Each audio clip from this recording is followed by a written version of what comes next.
Hello and welcome to Cult Classic Society. For those who don't know, I go by the name of Bobby, and my compadre here likes to be referred to as Timothy.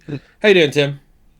I'm good, Bobby. I'm good. At time of recording, it's all in weekend, so I am really excited about that. Looking forward to some wrestling. What's your like most anticipated match on that card? Ooh. I mean, Will Ospreay versus MJF will be good. Obviously, it'll be good. They just announced a coffin match with Jack Perry and Darby Allin. That should be fun. Although, I have a sneaking suspicion, and it'll even be because this comes out the day after All In. I could be wrong or I could be right. I've got a feeling our friend, Michael Oku, may be appearing in the Gauntlet, whatever they call it, Casino Gauntlet match. Gauntlet, yes. And that's not insider info. I don't know. I've just got a feeling. I've got a feeling too, and I'm not going to speculate further because don't want to be proven wrong. But I am really excited about the main event of Swerve and Danielson. Oh yes. Do you think Danielson's retiring in London? Oh no. No, Dynasty's happening in Washington. He's losing the title there to Hangman Page. That's my prediction. That's your prediction, eh? Enough about AEW and the big weekend we've got coming up. We are here to talk about the one and only Kenan and Kel. A bit of late 90s Nickelodeon nostalgia for you all to pump into your veins. Tim, we discussed it a little bit at the end of the last episode, but what is your knowledge of Kenan and Kel? How much Kenan and Kel have you watched in your life? Not as much as I should have. For one thing, it started before I was even born, so that kind of made it a bit hard. Baby, yeah. Make me watch it. Obviously, I saw clips here and there. The obvious one being Who Loves Orange Soda. Watched Good Burger, so I was familiar with those two as a comedy pairing. But really, I just knew more about Kenan, obviously through his work in SNL. Yes, I'd say if you're going to take their work separately, Kenan's done a little bit more than Kel. Yeah. He was also in the Ducks. Yes, he is, yes. And I think I mentioned this at the end of the last episode, he recently went on one of the late night shows, Kimmel or one of those ones, and showed off the new Ducks jersey with Russ Tyler, his name, from his character's name, on the back of it. Right, so I asked you to watch 4 episodes. They're not... Well, we're going to watch them in the chronological order, as in the order they were released, but they are not episode 1, 2, 3, and 4 of Kenan and Kel. They are... No, they are not. No. Although, I will say this, some websites have them in different orders. Yeah.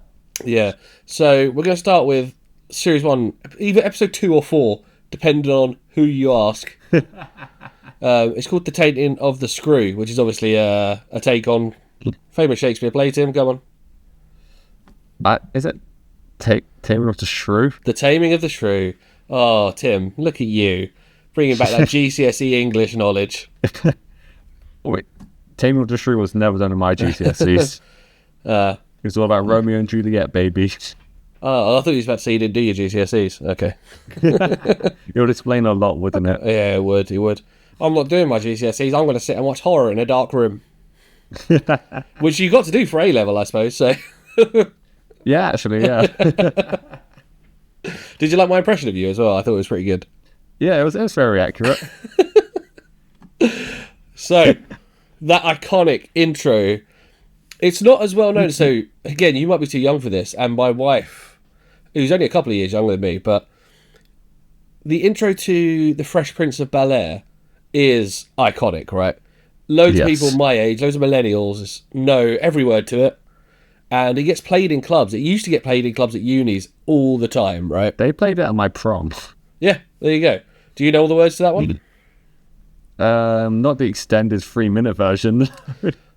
No, but they're just the main, the 45 seconds. Everyone knows that. Yeah, and I think this theme song for Kenan and Kel should be ranked with that kind of theme song. With this song, with Life is Unfair, the Malcolm in the Middle theme. There's ones that are iconic and catchy and everyone knows the words. So the Friends one as well? Yes, the Friends one. Friends one might even be top of the list. Although, I feel like millennials seem to gravitate more to. That does get played at clubs though, doesn't it? You are right. Yeah. What's the band called? I actually don't remember. It'll come back to me in a minute. The song is called "I'll Be There for You." The Rembrandts. "I'll Be There for You." Yeah. Yeah, that does get played as well, and it gets obviously all the clapping, all that shit. Right. Yes. So, amazing theme song. Did you spot who the singer was? Did you know who the singer was? Coolio. It's fucking Coolio! And he invites us, and he tells us to go get all our homeboys and homegirls, because it's time for Kenan and Kel, and they'll keep us laughing in the afternoon. So you don't touch that dial or leave the room. Right, Tim? Right. I only know the one Coolio song, okay? The one that everyone knows. Well, I'm demanding you go back and watch Kenan and Kel over and over again until you know it. The skits at the beginning of Kenan and Kel are like a staple. From episode 1 all the way to the end. So it is recorded in front of a live studio audience in that American sitcom style. Although British sitcoms do it as well, but very common in America. And we get to see kind of how they warm up the crowd, which is done when you go to a TV recording, but you don't get to see it on TV, but they actually show you some of it, which I think is really cool. It kind of was very unique to this show, I think. I can't think of another show that does it. Not in the sense of it being a comedy, but it reminded me of the Alfred Hitchcock show. Yes. That wasn't in front of an audience though, was it? No, it wasn't. But it was like the same thing with the red curtain come out and be like basically setting up what the show was going to be about. Honestly, my main knowledge of that comes from a different TV show, and you know exactly what that TV show is. We mentioned it nearly every episode. We're not saying the name. What's funny is, Tim, to send you the link so we could record today, I've got my WhatsApp open on my computer screen, and there is genuinely the logo for that TV show in our chat from like 6 messages ago. Oh, we're dorks, aren't we? Oh, we would. In all fairness, that was because it was a British only thing. I had to send you that one. I was about to say we're dorks, but we do this podcast, so clearly we're fucking dorks. We get what's really funny. So Kenan comes out, and we get one random member of the audience be like, "Where's Kel?" But she's fucking awful. She's not an actress. They've gone. Does anyone from the audience want to do a bit? And she's gone, I'll do it. I did, grade school drama. Yeah, she was fucking awful. She didn't get a job after this. No.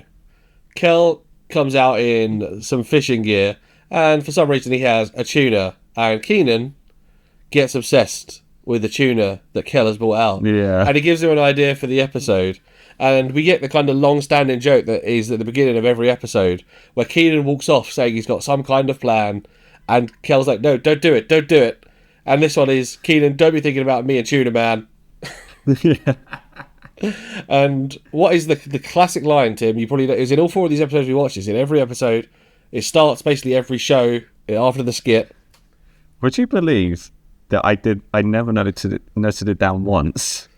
Oh my god, he does it twice an episode, minimum. One at the beginning, one at the end. Kel says, here it goes. And then he chases after Kenan. Shockingly, yeah. I know that a bunch of lines in this, like in every episode. That was the one quote I never wrote down. It's in a different episode. I don't think it's in one of the ones we watched, or is it? No, it is in one of the ones we watched later on. It's in the last episode we watched, because it's on a t-shirt, if I recall, at the end, yeah. Kenan's parents are having breakfast, and Kel comes in and scares the crap out of Roger. That's Kenan's dad, Mr. Rockmore. Yeah. He bursts in through the back Ken door. Foray, yes. Who is actually a horror mainstay, actually. Is he really? Yeah, he's been in Texas Chainsaw Massacre 3 and a bunch of Rob Zombie movies. What are your opinion on the Rob Zombie movies? Because I hear mixed things. Yeah, they're very hit and miss, I would say. His Halloween remake's actually pretty decent. Mm-hmm. I'm just not a fan of the Devil's Rejects movies. Okay, fair enough. They're the ones I've had the mixed reviews about. It's the second one that's like the worst. which is like, that's probably a controversial opinion from me, because a lot of people love it, but I hate it. Fair. So, Kel scares the crap out of Roger, spills coffee all over himself, and then Kel comes in like, hey, you got coffee all over yourself. Thus, we already get the established relationship between Kel and Roger Rockmore. It's like a mainstay. It's almost, again, like there's always seems to be a mainstay in sitcoms of like the two lead characters, they go to one of the lead characters' houses, and the other one's parents don't like that other character. It's a pretty solid way to put. Well, I just say it reminds me of Jazz and Uncle Jeff from Fresh Prince. Uncle Phil. Uncle Phil, that's the name. Yeah, he's Shredder. Yeah, from the 80s Teenage Mutant Ninja Turtles. Yeah, yes, he is. He is the Shredder. The boys are going to watch a Bulls game, and they start messing around with a tomato as if it's a bull. And Kel slam dunks it on Roger. Dude, this is 98, so this is still when Jordan was part of the Bulls, right? Yeah, it would have been in that 90s hot streak where I think they won like every NBA title, or nearly every NBA title in the 90s. They're a bit like, at the same time as that was going on, so I think they had Scottie Pippen and other people like that, really big players. It's the same time Man United had like David Beckham, Paul Scholes, Ryan Giggs. Basically, at the same time, there were two like massive sports franchises either side of the pond who all play in red. Owning that sport because of this kind of the depth they had on their team. I think this is the nerd of me, because I just realised in the time this came out, this probably would have been their Last Dance tour, or the Last Dance game season, or the season right before it. 96, wasn't it, right? No, it was later, because during that tour is when Rodman was part of NWO. Oh, of course, and he stopped showing up for practices. Yeah. The Rockmores are going to take Kenan's parents are going to take their aunt to hospital because apparently she's got all puffy, whatever that means. But they leave Kenan some tuna to eat, and he makes himself a tuna and mustard sandwich, which sounds disgusting. Even more so because it's American mustard, and that's kind of sweet, like ketchup. Oh. Yeah. You've had American mustard. It's the stuff that gets put in burgers, the yellow sauce that gets put in burgers. Oh, yeah. Like McDonald's use it and stuff. That's American mustard. That doesn't seem like English or French mustard seems like it might go with tuna a bit more. Yeah. I mean, more it's savoury. Still disgusting, but... Kenan runs into the living room to check if the game has started, and he says, shit, the game... He doesn't say shit. It's a Nickelodeon show. He screams that the game started and tells Kel to bring his sandwich. Kenan and Kel try to predict the game. Kel copies Kenan's score. Kenan looks really annoyed, like, you can't copy my score. And he's like, he starts to choke on his sandwich. And Kel's first response is, are you hungry? Yeah.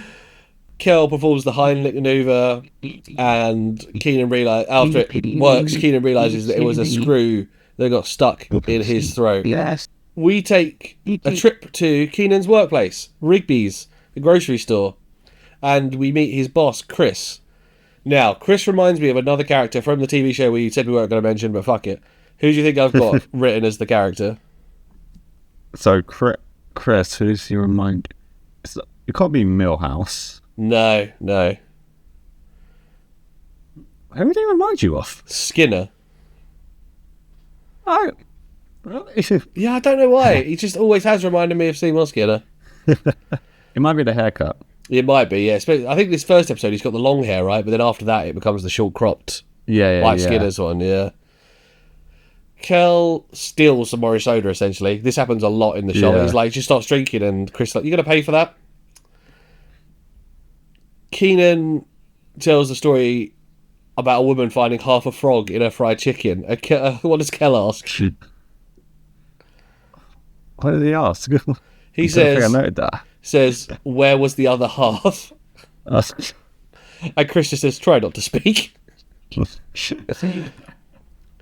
Kenan asks if they're thinking what he is, and Kel suggests that he's thinking they should find the other half of the frog. Kenan's going to sue the tuna company, Luna Tuna, but Kel briefly tries to tell him not to do it. He's like, no, don't try to do that. But Kenan just shushes him, and he's like, he's going to do it. Kenan then has a fantasy about winning $10 million in this lawsuit. Yeah. This fantasy scene is so good. Because it's such like... I think there's like a little gap more than a year between each season recording, and they age quite a bit. Yeah. Here, they are still clearly quite young. And it just feels like a proper teenager's fantasy. He's dreaming of boxing party from outer space. Yeah, and... So, but what's funny about it is he's got now $10 million, but for some reason they're still in their family home. Now, don't get me wrong. Yeah. I know this is because they don't want to pay for another set. But at the same time, it is funny. And he's giving out like $10K to each of his friends, and then Chris is a waiter for some reason, and he tips him $1. Kenan gives his parents $100,000 to buy a boat, and he's got a $1.2 million stereo system. Yeah, I wrote he's probably already spent all the money in that dream. I mean, if he only got $10 million, that's over a tenth of his money on, over 10% of his money on a stereo system. Yeah. Kel, do you remember Kel's dream about being rich? It's just surrounded by ham with ham on the table, just gorging on lots of ham. And he's just going, ham. And then Kenan says, you're sick. He goes, I enjoy hams. This is funny, though, because I know this is early on in the first thing, but they've clearly already established that he likes orange soda. I think if this was Series 2, that would have been orange soda. Well, I mean, there's a joke about that in the later episodes. Yeah. Kenan holds a press conference in the shop for some reason. Again, saving on a set, I suppose. He says that he has post-tuna stress disorder. They demonstrate this because Kel shows him a can of tuna and he freaks the fuck out. Yeah. He also has nightmares and the jitters and the heebie-jeebies, which he acts out all in different ways. Yeah. This is a great bit. So we see kind of through the series, if you're going to go physical comedy, Kel's your man. Oh, yeah. But Kenan there, great bit of like silly acting, physical stuff. Because Kenan, you know, he'll masterfully deliver a punchline, but Kel is definitely the better physical comedian. But he does there, he hits it. Also, there's a bit as well, so after they see Kenan freaking out, the people in the press conference go, you should sue for 20 million. He goes, nah, I don't want to be too greedy. Yes, there's a smug look on his face when he says that as well. Yeah. So I was like, oh yeah, I see you, Kenan. I'm watching you. Kenan gets a phone call whilst he's working, and it's from Luna Tuna. And they want him to come do it for a meeting to see about an offer, see if they can not have the court case. Kenan comes in and he's like, I've come to see what it is you are offering.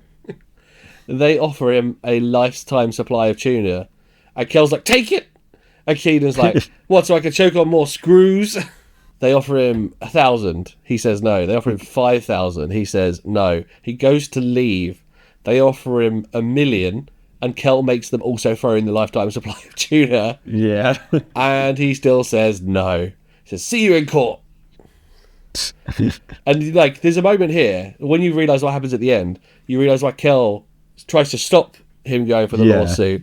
He then tries to make Kenan take this offer. Yeah. And there's you'll see, well, obviously we'll get to it fairly quickly. They are fairly short episodes. They're about 19, 20 minutes each. Kenan goes on a rant and he says, look man, Luna Tuna was guilty of improper tuna canning, which led to my personal pain, distress and aquatic fever and general tuna-induced discomfort. Because of you, I'm now paranoid, I'm traumatised and I'm fisher-phobic. Now, I demand 10 million. And what are you got to say about that? And they throw them out. And again, I know we've talked about the Fresh Prince a lot, but they throw them both out like Uncle Phil throws out Jazz. Yeah. Kenan and Kel practice being in court in Kenan's room, and I love this scene. Did you make any notes on this scene? Because this is brilliant. I don't think the lion and the monkey should be next to each other. So yeah, they've lined up Kenan's teddies and stuffed toys as the jury, and Kel's just concerned about where they're sat. And the best line is, you just said, Kel says, I don't think the monkey and the lion should be sat next to each other. So Kenan throws the monkey. Kel says, that's jury tampering. Yeah. And of all things, like, he's so dumb, and yet sometimes he's like on it. If the punchline's right, Kel is there. They go over the day, and at first all Kel can remember is dunking the tomato on Roger. Yes. And we cut to hours later, and you know it's hours because they've got 2 open pizza boxes, orange soda, and Kenan looks exhausted. But Kel finally gets it. He's like, what happened on that afternoon? He's like, Kenan had a tuna sandwich. Was it a happy time? And he goes, no! No. They think they got it down and they celebrate. In court, Kenan represents himself. And to be fair, he's holding that courtroom. Walks around. Yeah, that's what he's doing. Yeah. Shows the empty tuna can and the screw. Kenan calls Kel as his witness, and Kel immediately looks back towards the door. Yeah. And he realises it's him, gets up, and the bailiff follows Kel, and he gets so upset. Yeah. He's like, why are you following me? What's up? They swear an oath. So in American court, you raise your hand, you swear to tell the whole truth, whatever. And he says, do you swear to tell the whole truth, nothing but the truth? And Kel high fives him. And it looks like the bailiff is going to go through him. But Kenan kind of steps in the way. And Kel, for some reason, does like a crane kick stance. Like arms up. Like Karate Kids. Yeah, proper. Kenan asks Kel what happens, and this is where it all breaks down. The iconic line that he repeats over and over again. Come on, Tim. I want your best delivery as well. It was me. I dropped the screw. I can't imitate him because he goes dropped the screw in the tuna. Because he goes insane. He just starts like flailing around. He like jumps into the judge's box. Yeah. He like lands on the floor at Kenan's feet, being like, "Oh, we're still boys, right? We're still boys. I love you." And what I love is you can see Kenan breaking. Yeah, so this is what I mean about Kel's physical comedy. He's unreal. I love it so much. And what I love is, at the start of it, when he admits it's him, you see the Luna Tuna people smile. But then as he's breaking down more and more, they look more concerned, like, oh dear, we broke him. We've broke this child. What the fuck? It's so... You're all right. The way the atmosphere changes, there's like shock from everyone else, apart from them who are like smug. And then everyone just looks concerned. Yeah. Like he like drags himself along the floor and up Kenan's leg. You're right. Like Kenan has like this corner smile. He's trying not to laugh at him. I wonder how many takes that took for Kenan to not laugh. God, I want to see like the bloopers of that. I wish there was this. I wonder if there is anywhere there are. I'll get back to you. If there's bloopers, there will be a cut here, and my screen will be here, but Tim's screen will disappear, and there might be some clips or something. Back on the stage at the end, so as we began, we end. Kenan wants to find another can of tuna with something in it, and he's had Kel open like hundreds of cans of tuna, and he's just like a mountain of shit. And then Kenan says, I got a better idea, come on. And what does Kel drops that line that you couldn't remember, Tim. Here it goes. And follows him out. And that is Kenan and Kel, the tainting of the screw. What did you think? It's a really, really good episode. This is the reveal. Like, it's. I mean, I'm not gonna say predictable. It's a Nickelodeon show, but just the way Kel sells it, it's just incredible. I think this episode that I dropped the screw in the tuna is such an iconic line that isn't one of the mainstay lines. It isn't Who Loves Orange Soda. It isn't Here It Goes. Or isn't Why, which is Kenan's one. But that is the one a lot of people my age anyway remember. Yeah. To the point where friends of mine, who are both stand-ups actually, but also did some other writing together, they jokingly said about writing a script for Kenan and Kel where they end up in prison. And at some point, Kel accidentally knocks one of the prison guards into a vat of tuna. Oh no! And he goes, I dropped the screw in the tuna. Yeah. So that's like, it's in our vernacular as millennials, I think. Yeah. For sure. So, jumping on to another episode, Ditch Day Afternoon. Another film reference in the title. Come on, Tim.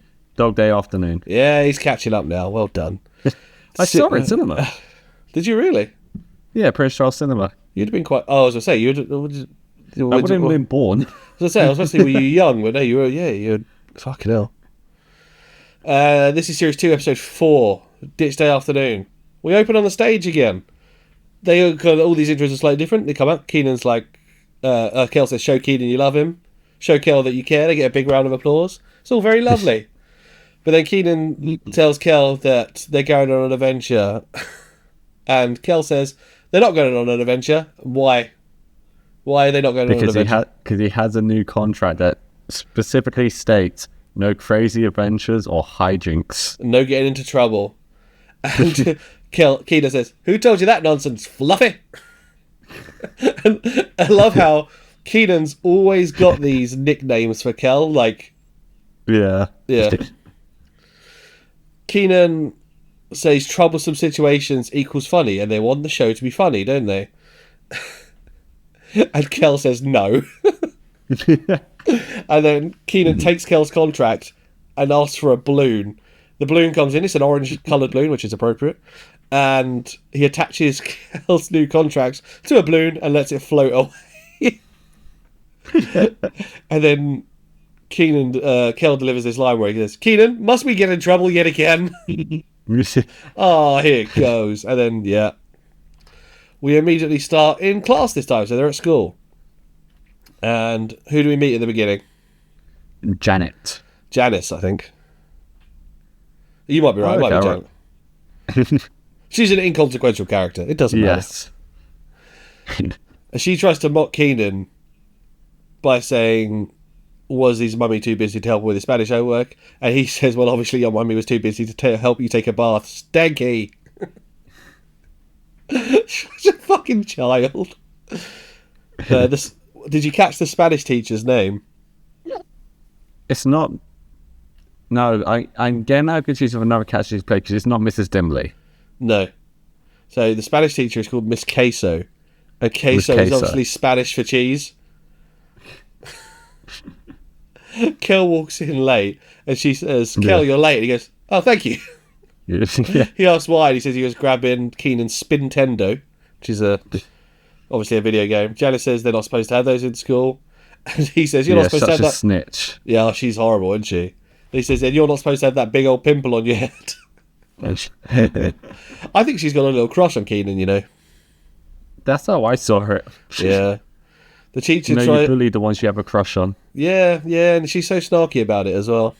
The teacher tries to tell Kenan off, and he says, no hablando inglés. Yeah. The teacher says Kenan and Kel have to sing a song in Spanish in their next class for being late and for having the games console of whatever description that is on them.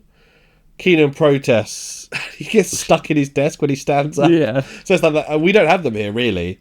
Maybe in exams, sometimes you have like fold-down ones. Yeah. But in general, our desks in English schools are not like that. They are long actual tables. Tables with chairs underneath. And he stands up and gets caught in that. We cut to Kenan complaining when they get back to his house about how bad his Friday's going to be because not only has he got to sing, they've got a stock take at the shop as well.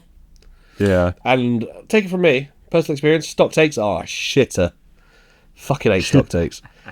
We meet Kenan's sister Kyra for the first time in our watch, but she's been in the show already before. And she is sick. And her mum says you're going to be off school. And as she walks through the thing, Kel goes, oh, poor baby. Kenan gets a dastardly look in his eyes and... Oh, I've got a quote here. Go on. Why must you have that mischievous look on your face?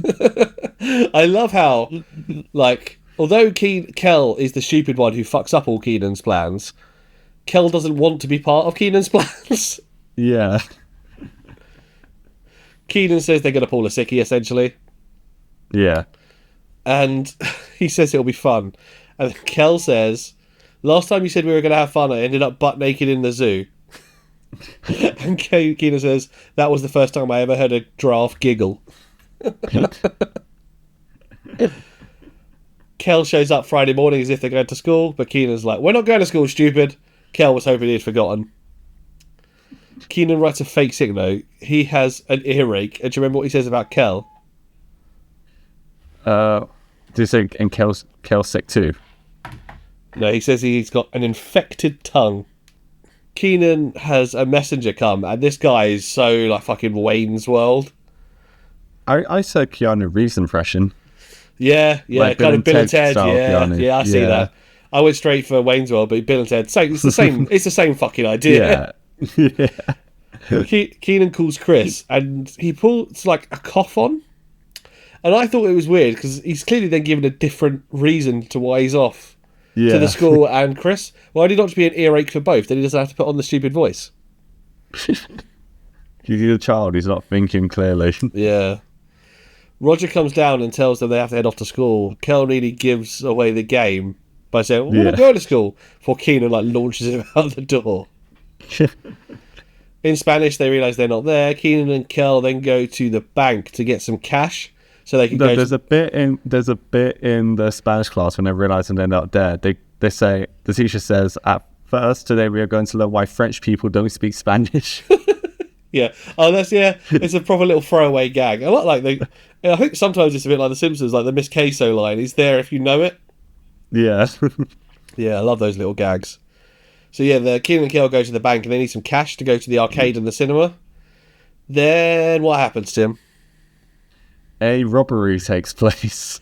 Two men with guns just barge in, and the security guard immediately says, and Kel's like, I told you we should have gone to school.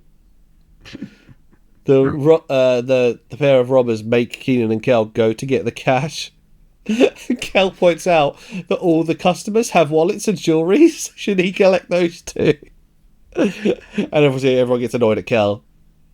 Kenan goes, he's traumatized by the robbery. And then what does Kel do? Doesn't he like start putting like the stacks of money up? He goes, it's too hot here, and he turns on the fan. And it just blows up the stacks of cash everywhere. And his reason for doing 2 stacks of cash was he wanted to be even, so neither of the two burglars, the robbers, get ripped off. So yeah, as the cash flies everywhere from the fan, the robbers are like on the floor collecting it, and the police arrive. Yeah. And they say, "Come out with your hands up," and Kel immediately goes to go out with his hands up. He's like, "Oh!" And Kenan's like, "Not you, Kel." Kenan says that the robbers should give themselves up, and the robber says, "Close your stinking trap, punk." And Kenan goes, "Well," like a middle-aged woman. He goes, "Wow." At home, Kyra is overacting now with her illness. Yeah. And she wants ice cream. The Rockmore's put on the TV and the news is reporting the bank robbery. Roger's like, I'm going to go get some popcorn. Which, this reminds me of like, we're not in America and I would have been too young anyway, but like the OJ chase. They say like, you basically couldn't get a takeaway pizza because they literally were getting like, people didn't want to stop watching it. So they were like just getting inundated with calls and stuff. So it's kind of like that, like they're watching a bank robbery unfold on the news. The messenger is now in the Spanish class for some reason, watching it with them. I feel like we're missing a scene here. Like we don't see him give the note. We just see him now in the class. So there must have been a scene where he's like, here's the note from those two boys, and then the TV goes on or whatever. It feels like there's like a 20-second scene missing. But in all fairness, I just like to reveal that he just never left. Yeah, he's just in the class, like a 30-something-year-old man in the Spanish class in a high school watching the bank robbery unfold on the telly as well. Kenan and Kel realise that the news are out there, and obviously they're going to get caught on TV, and they're supposed to be at school. The robbers make Kenan and Kel move the security guard, who, like you said, passed out. Kel realises that the security guard has handcuffs on, and what does he do? He puts one of the cuffs on one of his hands and then the other cuff on the alternate leg. Yeah, so it's like stuck together. Right hand and left foot handcuffed together, or left ankle handcuffed together. And then the robber tells him to come over there. And he does this like mad fucking scramble trying to get up on one leg and hop, and then trips over. Yeah. And it's so like Cleese-esque. So Yeah. it's like we mentioned in our 40 Towers episode fucking a long time ago that I like love John Cleese as a physical comedian. And honestly, Kel's up there. Yeah, Kel is up there. He's fucking amazing. And they ask what he was doing. And he says, I was playing with the handcuffs and I got all discombobulated. Now, this is a joke that we don't see in any other episodes. We kind of have, because we jumped around where we're watching, we don't see. The robbers go, discombobulated. And normally what happens is Chris will say a fancy word and Kenan and Kel will repeat in that kind of bemused voice. Oh, okay. But we don't see it here. Or in any of the ones we watched, actually. The police say release the hostages and we won't beat then you. we won't beat you. Which all of a sudden makes this way less of a joke and brings it right up to date with police brutality. One of the robbers says they should release the hostages, but Kenan's like, no, don't do that. And then they all of a sudden all turn on him, because obviously he doesn't want to get caught on telly. Kenan suggests that they release everyone but them, so they've got a bargaining chip. And he's like, show the cops you're nice guys, but you mean business. The hostages then trample their way out over the robbers as well. It's like, well, the robbers are done at that point. The messenger's still in the class. The news is reporting 2 teenagers risking their lives. Yeah, they've been called heroes.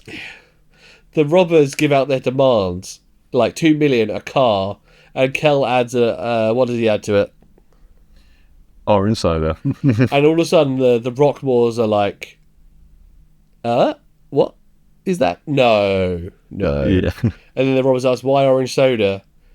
And we get a version of the classic catchphrase that I love orange soda. Is that true? I do. The robber goes to strangle Kel. And there's 2 great lines here. Did you note them down? Was it he was dropped on his head as a child and then Kel goes many, many times? Yes. Poor Kel. They all discuss the situation. So there's the 4 of them. There's Kenan and Kel, these 2 robbers, and they're chatting away. And then Kel just goes, where's my orange soda? Yeah. The robbers are about to give themselves up, and Kenan tries to convince them not to, but they do. They just run out. Kenan and Kel try to run away as the kind of press and the police come in. Kel is still handcuffed. So he, gets caught. They get caught really quickly. And the Rockmores and Chris and the teachers see it, and Kenan and Kel are breaking down on camera, like, I'm sorry. And what's his Robert faints as well. Yes. Oh yeah, Rogers, you mean? Roger Rockmore. Roger, yeah. Yeah. So for some reason I wrote Robert. I know I have notes from Roger, just that one time Robert. I've been trying not to show it on this recording, Tim, but sometimes my notes, I type and I don't really check what I've typed. So sometimes I'm deciphering fucking autocorrect. By trying to remember what happened at that point and what we've watched. Yeah, and then what my note actually says. Back on the stage, Kel has loads of money that he's accidentally taken from the bank. Yeah. Accidentally. They go say they're going to take it back to the bank before Kenan says, I've got an idea how we can make that money, make more money, and then give the bank back their money. Yeah. Kel does this thing. He's like, I'm going to put my foot down. He's like, who am I kidding? Oh, here it goes. And that is the end of that episode. Did you enjoy that episode, Tim? I loved it. So good. It is honestly hilarious. Obviously, for me, it's somewhat nostalgic, but it's genuinely really easy light watching. Good as well. Very funny. The jokes pretty much always hit. Yeah. Yeah. We're going to jump into Series 2, Episode 7. Now, this episode, I had to include this episode, because what is the title of this episode, Tim? Who loves orange soda? I got me some orange soda. This is not good orange soda, I doubt. But, you know. Oh, no. It's the Aldi one. That's pretty and the No, little one's pretty it's the decent. little one. Is it? So I crack it open and have a little taste. Yeah, so. yeah. So I had some Aldi one, and we ended up going to Lidl. I don't normally go to Lidl. Let's try it. No, that's pretty good, actually. Yeah, you're right. Yeah, right. It tastes orange soda or orangeade or whatever you want to call it. It doesn't taste anything like American one. The American one is so sweet and so full of sugar. Is that why Kel loves it so much? Yeah, pretty much. And that colour that they make the orange soda in Kenan Kel is pretty accurate. It's the same, like their Fanta is that colour. What, the radioactive orange? Yeah, it's insane. Like our Fanta's like cloudy and light orange. Yeah. And I'll be honest, their Fanta is nicer. It's like a deep orange. Yeah. Kel has sore ribs from bowling. And Kenan asks how. So this is, we're on the stage, opening the show. And he asks how, he says he didn't let go of the ball. So, because he's hurt, he's not going to be able to do a show. So what's Kel's suggestion, Tim? He's got an old white man to replace him. What's the old white man called? Come on, the guy's got a name. Is it Murray? It's Murray, yeah. And he says he's going to play Kel this episode. And they do the orange soda bit. And Murray slightly changes it. It's like, who loves orange soda? Murray loves orange soda. Is it true? And he says, heavens, yes, I do. Kenan says they'll get Kel's rib fixed during the show, which is the only time I can remember them doing something like that. Like that, instead of just like a tease what's going on. He actually leads directly into something they need to sort in the show. Up for it, yeah. And he calls him and he says, come on, Nutmeg. And here it goes. At the hospital, Kel is getting an x-ray. Kenan uses surgical pliers to try pull out a nostril hair. And then he smashes... he's like got one of those like reflex hammers. Yeah, reflex hammers, yeah. And he like smashes a tray with it for some reason. But he does his right knee with it, nothing. Does his left knee immediately like kicks the table, My notes are bad here, Tim. Thank you for that. Yeah, so the reflex of the leg going up smashes the tray into the air. Yeah. This kind of... this scene reminded me of Bottom, because obviously they're doing it in front of an audience. So in the Bottom live shows, there's about 5 minutes where each of them are on the stage on their own to give the other one a break. And it feels like, because this is in front of a live audience and they just do bits on their own, they both do it throughout the show, that maybe they do, because they probably do more than one recording back to back and stuff. I did also notice in these episodes because Kenan goes off stage first and then Kel does a bit and then runs after. So I think that's Kenan getting the costume change going in, so while he's in there by himself, Kel runs in, because like at the beginning of the second episode, Kenan gets in the class on time and Kel runs in late. Yes, but in the first episode, it's Kel who shows up first. Oh, yes. Kenan, see, I pulled the rug out from under your theories. Although I think you are right, that does happen quite often, yes. Kel reckons he's got broken ribs, and the nurse is like, no, they're just bruised. She does say Kel needs to fill up this cup, though, and he takes it and fills it with orange soda, and they're like, and Kenan's like, I don't think that's what she meant. Yeah. Kel's x-ray comes back, and the doctor puts it on, and he gets freaked out because Kel's x-ray is bright orange. Yeah. He says, your ribs are bruised, but why are these orange? He says, you'd have to drink 4 or 5 gallons of orange soda a day.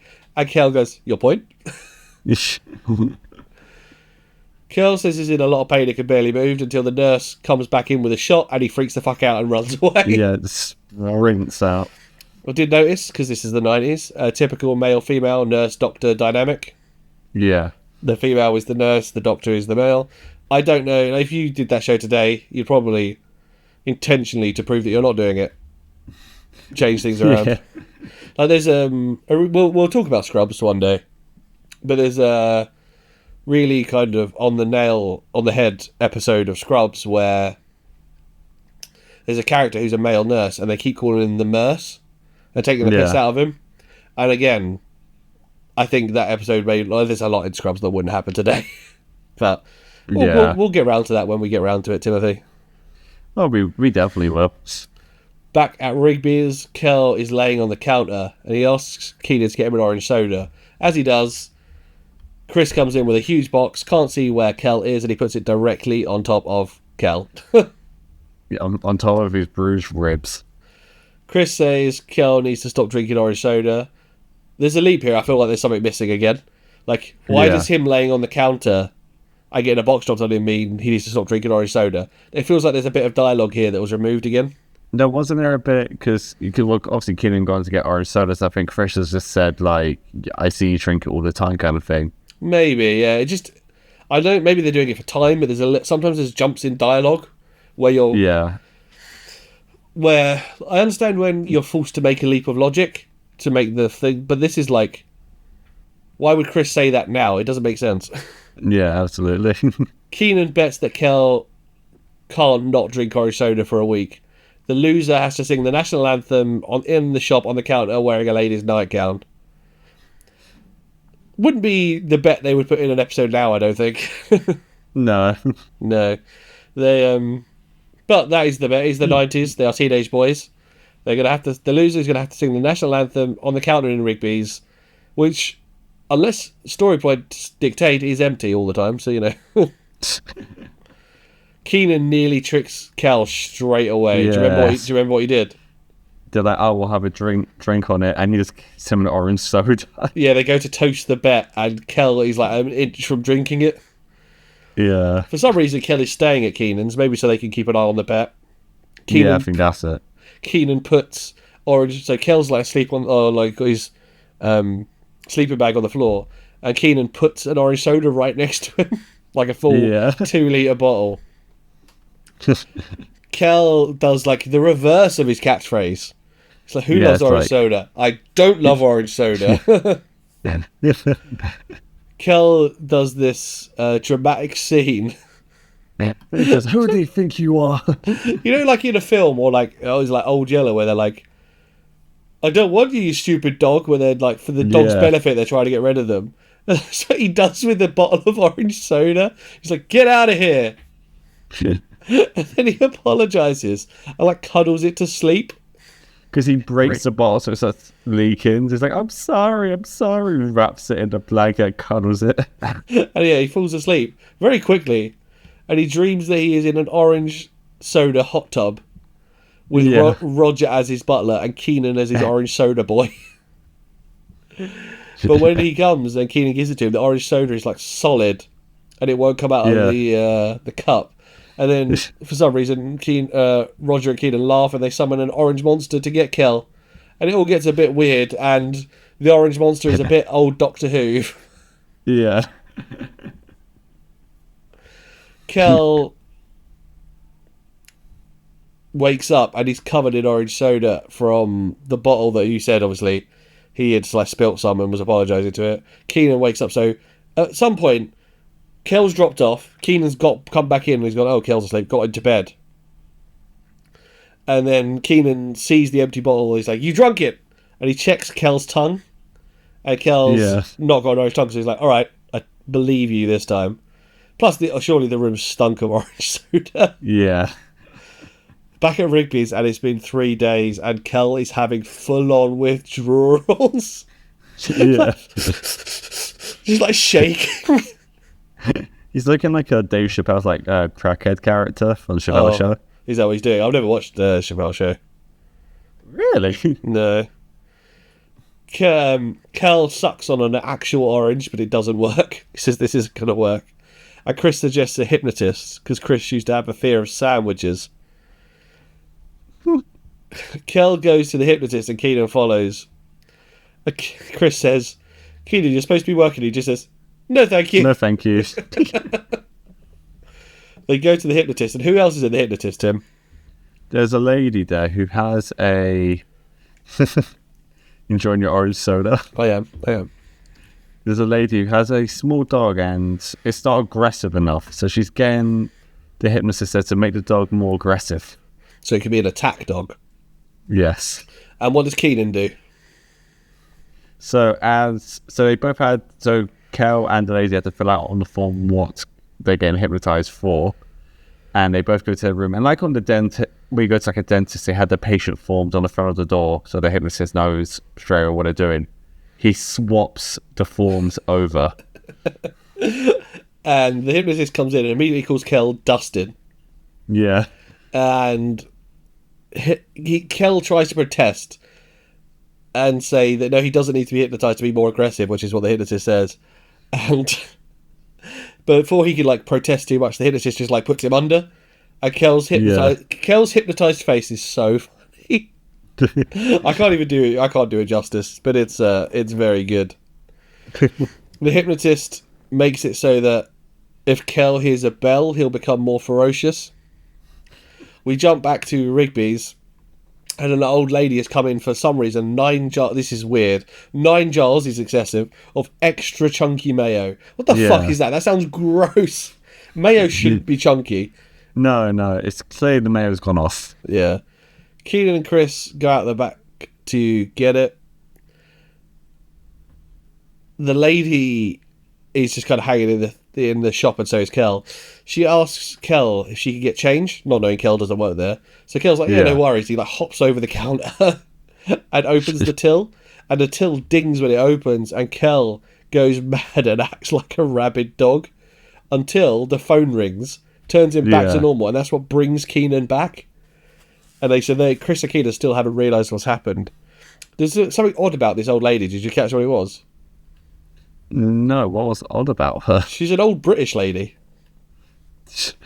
Which is weird, because they're in Chicago in the 90s. It just seems odd to me. Don't ask me why, it just does. She leaves in a huff. Kel says he doesn't know why. A school band come in, saying their bus has broke down. And one of the kids says, I play the triangle, and she shows Kel, and she hits it, and he starts chasing them around, specifically the teacher, and tears the shop apart. This time Chris and Kenan see him. Kel attacks Chris as well. Kenan puts orange soda in a dog bowl. Dog dish, yeah. And he puts it up on the thing, and Kel jumps up on the counter and drinks it. The phone rings again. Kel comes out of the trance. He's like, what the hell's going on? Kenan says Kel lost the bet and he didn't even know it. Kenan tells Kel what's happened. Kel protests, says it's cheating. And Chris has to decide who won the bet. What does Chris decide? That they both won and both lost, so they're both gonna sing the national anthem in the nightgown. And for some reason, there's a huge crowd in Rigby's. Presumably, Chris has got out and put posters. And they're singing the national anthem in a nightgown. And we jump back to the stage. Kenan tries to leave, but Kel wants to know what it is that turns him into a dog. Kenan gets out the triangle and sets Kel on an audience member, or into the audience with a ball. Yeah, makes him play fetch. Yeah, and then Kenan says he has a plan. Like, he takes Kel out of the trance. Kenan says, I've got a plan. Get an electric toothbrush and a turtle and meet me in St. Louis. And this is kind of, again, through like all 4 series, this is kind of the thing that we would end on. It would be like 2 random objects and a place. And then Kel's always like, wait, what? And Kenan turns Kel into a dog again and tells him to come. He's like, here it goes. Yes. And that is our 3rd episode of Kenan and Kel. What do you think, Tim? It's really good. It's so good, isn't it? I think just seeing Kel's physical acting is what makes it great. Across those last 2 episodes, with him doing the all fours running around and then the handcuff to the leg, he's unreal.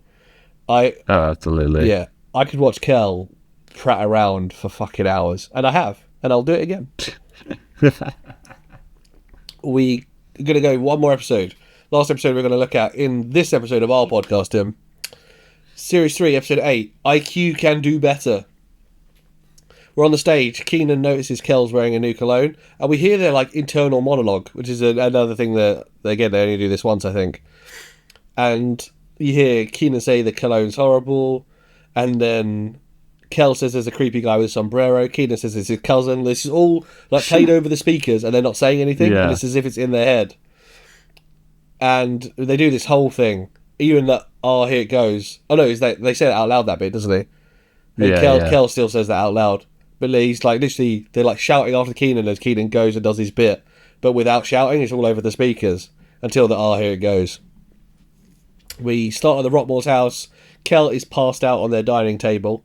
And Kenan and Roger just make cereal around him. Yeah, it surrounds him. It's Kel, like, fine. Kenan's mum comes in, asks why Kel is there. They wake him up, and he kicks the coffee and cereal straight onto Roger. Yeah. Turns out Kel was studying. Poor Roger. I like how when Kenan and Roger talk about it, though, they're just like, yeah, Kel's just here. Yeah, it's fine. Just leave him. Kel says he was studying all night. Kenan says you can't study for an IQ test. Kel is worried. And he wants to exercise his brain, so he's got like a hard hat with weights on it. Yeah. And he's trying to exercise his brain for the test. And I think it's Kenan's mum says, "Oh, you're both smart boys. You'll do fine." And then Kenan's like, "Yeah, let's go to school." And as he leaves through the door, Kel follows him, still with this hat on that's got weights that's like makes him an extra 2 foot taller. And he smashes his head off the door frame, and he fucking gets knocked down. Yeah, I was like giving him whiplash as well. Oh, mate, fucking so funny. And again, that physical acting, keeping that weight hat on your head, falling over.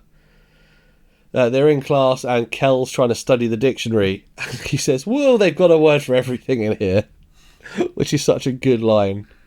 Mark, who we've actually... So we meet Mark in a previous episode, and in fact, his first episode, he moves into the house next door to Kenan's.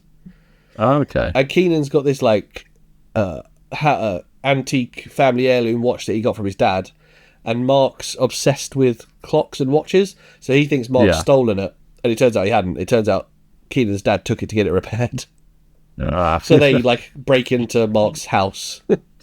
And they get into some shenanigans. Who'd have thought? Kenan has drawn a caricature of Principal Dimwit, if you will. Kel shows the entire class Kenan's drawing as the principal comes in. Mark sucks up to her immediately after her laughing at the picture. Yeah.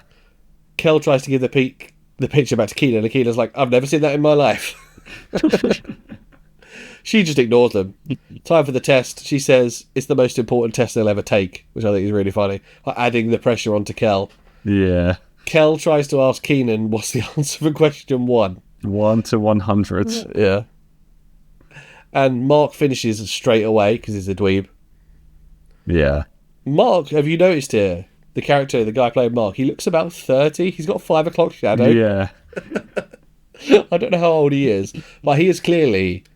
they're shooting this at 4 in the afternoon. He shaved at 7 that morning, and it's coming back through. Like straight away. Yeah. At the Rockmores, Kel comes in, and he has the Rockmores mail. Yeah. And he's read some of it. And Roger's like, "Why are you reading our mail?" He's like, "In case there's something for me." Kenan says, "But you don't live here." And then Roger's like, "Kel, there's something for you." And for some reason, Kel's IQ test results have gone to the Rockmore's house as well. Yeah. And what score does Kel get? A 96. 96 out of 100. And apparently 90 makes you a genius. So Kenan says, "According to this, 90 makes you a genius." And Kel goes, "I wish I got 90. 90, yeah. And Kenan got 3. 3 out of 100. Because at first they're like, "Do you mean 93? Kenan says it must be a mistake. And Kel goes through the score breakdown. So I think this is, if you're over 90, you're a genius. And Kel gets down to dumb. And he says, "It's 1 below dumb. You don't want to know what that is?" And it's like, I dread to think in the midnight or the 90s what word they're inferring. Oh, yeah, they definitely used that word. Yeah, they're inferring a horrible slur. Kenan and Kel goes to the principal with the results to say there's a problem. And what's really funny about this is she says they're always correct, there's not a problem. But Kenan's like, "I got a 3. And she's like, "You must have got 3 then." And he goes, "Kel got a 96. She goes, "I'll check." Yeah. The second she hears Kel got a 96, she's like, "This must be wrong." Kel accidentally gives the principal the drawing instead of his test to check. Yeah. She goes to check her filing cabinet, and we get some kind of stage whispering. like from Kenan and Kel, where so the audience can hear, but the principal can't hear, quote unquote. Yeah. Kel says, if I duck behind her, you push her over. Yeah. Kenan says he doesn't want to, but Kel does get down behind her, and she turns and trips anyway. Yeah. They explain it off as Kel was tying his shoe, so she's a bit like, oh, okay. They get the picture back in the kerfuffle, and she looks at the test and says, oh, they were incorrect. Kenan, you got a 90, and he's really happy. He's like, Kel, you didn't get a 96, and Kel's like, oh, man. Turns out he got a 98. And did you notice the shirt that Kel's wearing here? Is it... Wait, the one that Kel's wearing? Yeah. Is it the I'm a Genius one? Yes, it says I'm a genius. Yeah. Then what does he try to do? He headbutts the desk because his brain is so powerful. He says he could break the desk in two, and he knocks himself clean the fuck out. Outside the office, Kenan and Kel celebrate their kind of new results they've got. Kenan wants his drawing back because Kel can't be trusted with it, but Kel's like, I left it in the office. Kel says... Kenan's like, oh no. And then Kel's like, oh, don't worry, she'll give it back to you. I wrote your name on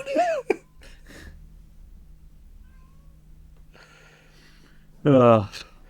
They want to get back in the office, so to do this, Kel runs full pelt at the door, and similar to the desk, he stumbles back and nearly passes the fuck. Yeah, he just runs like very lightly as well. Just goes, eh. And the whole set wobbles as well, which is beautiful. Yeah. Very there's a couple of moments in Friends where you see the set wobble, and it's like, yes, love this. Kenan wants to climb, so we don't really have this in the UK again, but I've seen it in American films and stuff, where they have the little window above the door that you can then open to kind of help the airflow, I suppose. I have that for my balcony, actually. Oh, do you really? Yeah, I mean, it makes no sense, because if I wanted it on my balcony, I'll just open the balcony door. Open the door, yeah. This is for, in the classes, it makes sense, because you want the door closed, obviously, but you want the airflow to go through the building. So Kenan tries to climb through it. They've got a conveniently placed ladder where there's some work going on the back. Yeah. Kenan climbs up, and then Kel's like, I'll come with you. He sticks his head through as well. For some reason. He kicks the ladder over while they're dangling there. So they're both hanging at kind of midriff. Like Superman posing kind of like that. Yeah. Planking almost through this window over the door. And what happens as they're doing that? The janitor walks through the corridor. He has headphones on, so he's cleaning up, paying attention, tidying up, opens the doors of the principal's office and walks underneath them, tidies up in there, and walks back out, just not seeing them. But what I love is when the janitor's there, they freeze. Yeah, they're so still. And then as he leaves, he shuts the door, and Kel shouts, bye! Yeah. Fucking idiot. And as they're trying to kind of worm their way into the office, they both fall, slam down, and that must be stunt doubles because although they do it in front of an audience, and I don't see a cut, but they slam that. I think it's them. But what's funny is Kel falls first, lands, and then Kenan lands on top of him. Oh, that must have hurt, man. Yeah. Kel says it might be in her purse, and he goes and tries on her glasses, and we get a POV where he cannot see. Which is an odd for this kind of studio audience show. I don't know how they showed the studio audience. Maybe you just had Kel kind of arms akimbo acting, doing his physical acting, and then we on the edit got the cut to the thing. Kenan realizes that she's left her bag and her glasses. She's probably coming back. Yes. So they hide really badly under her desk. The principal comes in, but because their phone rings straight away, she kind of doesn't pay attention to them, even though they're obviously there. She slips their shoes off, and Kel's flinching because her feet are right next to his face. She kind of hangs up her phone call and takes her stuff and leaves. Kel says the smell of her feet burned away his sense of smell. No, there was the bit as well when she doesn't realise, she doesn't know where her purse is, and Kenan just throws it up, it lands right next to her. It's oh, there it is, and walks out. With a thud as well. Yeah. I wonder how many takes that took for Kenan to angle that to land right next to her. Kel still has on her glasses for some reason. And as she leaves, she's turned out the light switch and locked the door. He gets up, tries to turn on the light switch, but because he can't see, he hits the fire alarm. Fire alarm, yeah. They go to leave, but immediately, somehow, there's a firefighter there. Yeah. And along with the principal and the janitor. And she's like, Kenan and Kel, what are you doing here? And Kenan's like, this isn't my house. Kel finds the picture, it was in his pocket the whole time. Of course it was.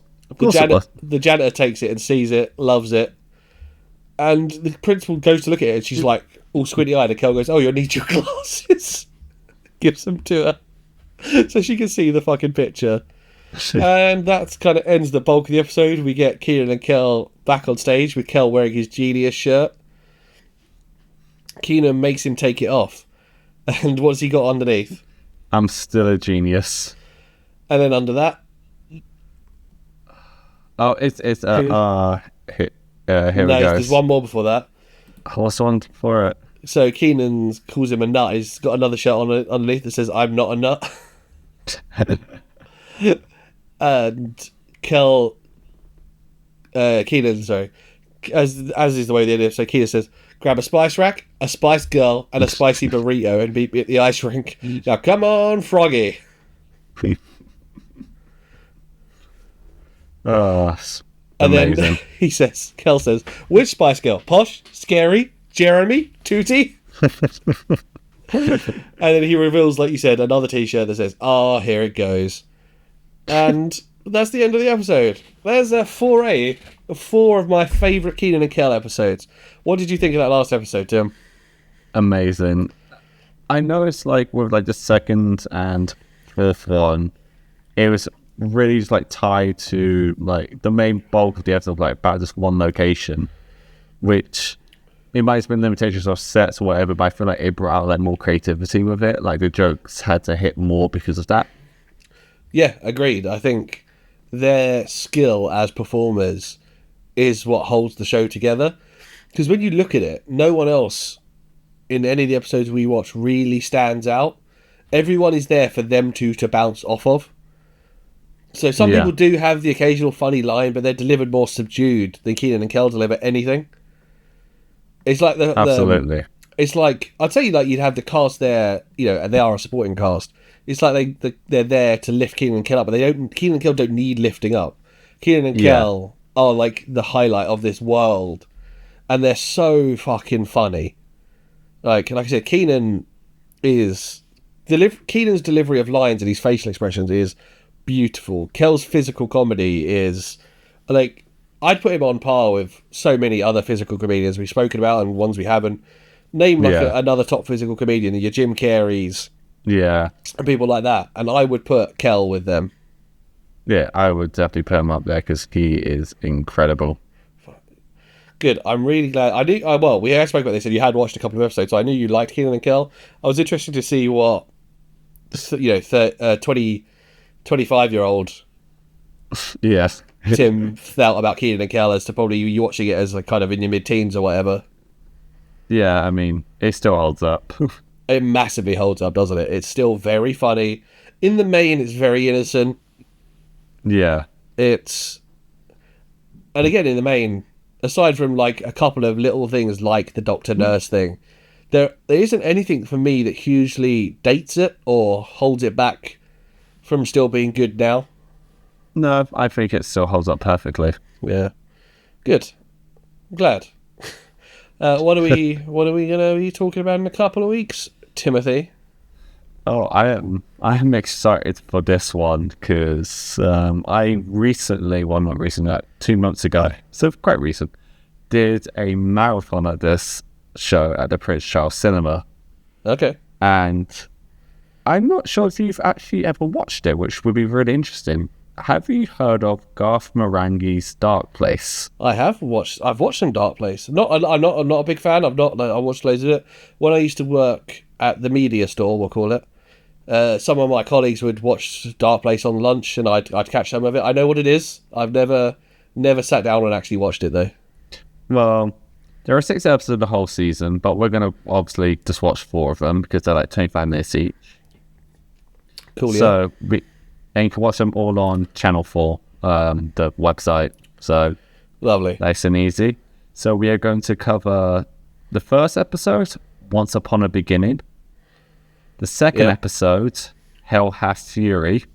Yep. The fourth episode, The Apes of Wrath. Nice, another pun title like we've had in Kenan and Kel. And the final episode, the 6th episode, The Creeping Moth on the Shores of Shaggoth. Lovely. Looking forward to it. So you went to the Prince Charles Cinema and did like a 3-hour marathon? Yeah, they did a screening of it there. It was a lot of films, just straight episode after episode, no breaks in between. So it lasts about 2 hours. Nice. I had a discussion in the last week about Spaced as well. I think that's something I put in a similar vein. But if and when we do Spaced, and we probably will, we have to watch the DVD version so we have the homage-meter, because yeah. Cool. All right, where do we find you on socials, Timothy? You can find me at the Tim Martini on all social media. At the time when this episode comes out, the new song Splinter would have been out for 3 weeks now. So yeah, go listen to Splinter on Spotify. Nice. You can find me at bdavis_creative, mostly on Instagram, but I am also to be found sometimes on the Twitter machine. You know, mostly retweeting things about wrestling. Mostly.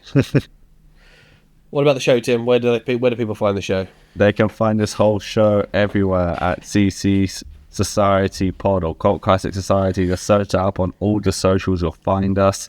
If you're listening to us on Spotify, give us a little 5-star review. It really does help out. If you're on YouTube and you haven't subscribed to us yet, what are you doing? Subscribe and hit that notification bell so you can be notified whenever we have a new episode out. Come on. It's all good stuff here. Awesome. And all I've got to say, Tim, is find me a beryllium clock, a Victorian outfit, and meet me in San Diego. Here we go. I honestly cannot believe you got it wrong. Here it goes. Now get the beryllium clock and meet me in San Diego. And the Victorian outfit. It's all very important. Here it comes.